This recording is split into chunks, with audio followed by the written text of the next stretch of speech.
નમસ્કાર, તમે જોઈ રહ્યા છો બોલ ગુજરાત અને આપની સાથે હું છું હિતાલી શાહ।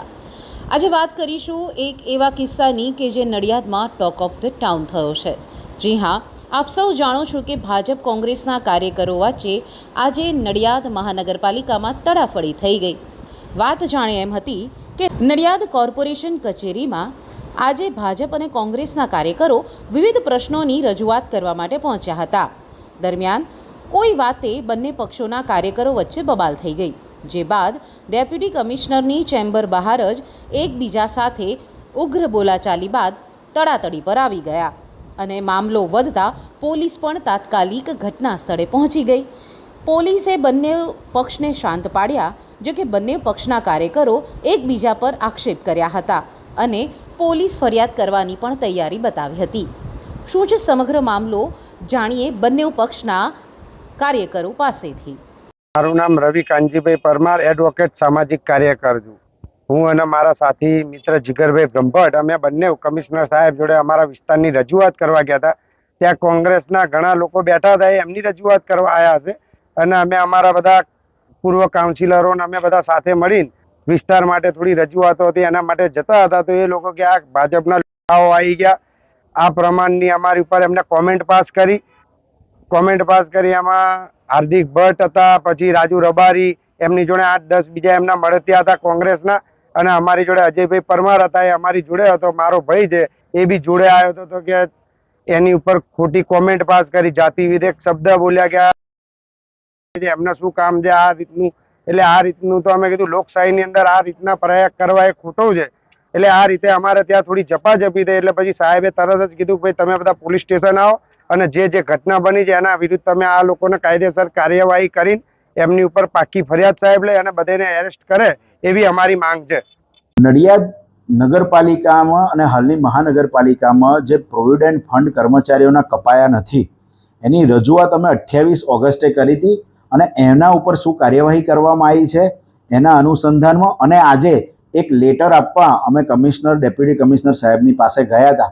અમારી રજૂઆત ચાલતી હતી ત્યાં જ ભાજપના પૂર્વ કોર્પોરેટરો, કોન્ટ્રાક્ટરો અને બીજા ભાજપના કાર્યકરોએ હુમલો કર્યો અને હુમલો કર્યો જે વખતે એ વખતે અમારી રજૂઆત કમિશનર સાહેબ ચાલુ હતી, એ લોકો અંદર આવ્યા છે।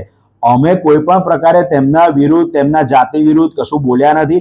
બીજું કે એ લોકો જે રીતના અંદર આવ્યા અમારી ઉપર હુમલો કરવા કે ભાઈ પંકજભાઈની વિરુદ્ધમાં લખો છો, પંકજભાઈની વિરુદ્ધમાં બોલો છો તો એનું પરિણામ તમારે ભોગવવું પડશે। એટલે અમારો રાજુ બિચારો બહાર હતો અને એમાં રાજુ આ લોકોની ઝપેટમાં આવી ગયો। હવે સ્વાભાવિક છે કે 15-16 જણા એને પર તૂટી પડ્યા હોય તો પોતાનો 100 બચાવ તો કરે જ, અને આ બધું જ કરોડો રૂપિયાના કૌભાંડોને સંતાડવા માટેનો જ આ બધો કાંડ હતો।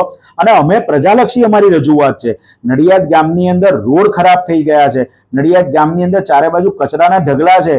નડિયાદના ભાજપના ધારાસભ્ય પંકજભાઈ દેસાઈના અંગત માણસોને કોન્ટ્રાક્ટ આપવામાં આવે છે, તો આ બધી રજૂઆત કરવી પણ શું અયોગ્ય છે? બીજું અમે આની સામે મજબૂતીથી લડવાના છે। પ્રજાના પૈસા પ્રજાની પાછળ વપરાવા જોઈએ અને આ બધું જે હકીકત છે એ કરોડો રૂપિયાના ભ્રષ્ટાચાર થાય છે એના જ અનુસંધાનમાં કરવામાં આવેલી આ બધી ભાજપ દ્વારા આખું પ્રોપરગંડા કરી અને હુમલો કરવામાં આવે। જ્યારે અમારી રજૂઆત કરવા ગયા ત્યારે પોલીસ પણ ત્યાં હાજર હતી। એ લોકો જે રીતના કહે છે પોલીસ અમારી જોડે હાજર હતી, અમારી રજૂઆત ચાલતી હતી, ભાજપે હુમલો કર્યો છે, અમે લોકો ક્યાંય હુમલો કરવા ગયા નથી।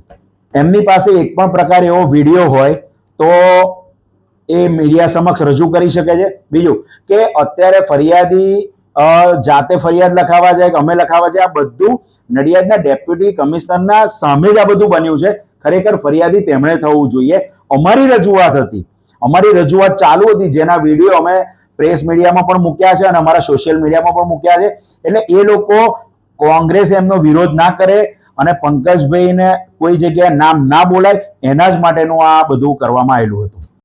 ભાજપ અને કોંગ્રેસ બંને દ્વારા એકબીજા પર સામસામે આક્ષેપ કરવામાં આવી રહ્યા છે, પરંતુ જે રીતે એક વિડીયો વાયરલ થયો અને એ વિડીયો બાદ સમગ્ર મામલો ટોક ઓફ ધ ટાઉન બની ગયો। આ ઘટનાને આપ કેવી રીતના જુઓ છો તે ચોક્કસથી કમેન્ટ્સ કરીને જણાવશો। સાથે જ આ ઘટના વિશે આપનું શું માનવું છે? આ બંને પક્ષ જે પ્રમાણે એકબીજા પર આક્ષેપ કરી રહ્યા છે તે વિશે આપ શું કહેવા માંગો છો તે ચોક્કસથી કમેન્ટ્સ કરીને જણાવશો। સાથે જ આપણી ચેનલ બોલ ગુજરાતને લાઇક, શેર અને સબસ્ક્રાઇબ કરવાનું ભૂલશો નહીં। આવી જ સતત અપડેટ અને અવનવા સમાચાર જોવા માટે અમારી યુટ્યુબ ચેનલ બોલ ગુજરાતને સબસ્ક્રાઈબ કરવાનું ભૂલશો નહીં.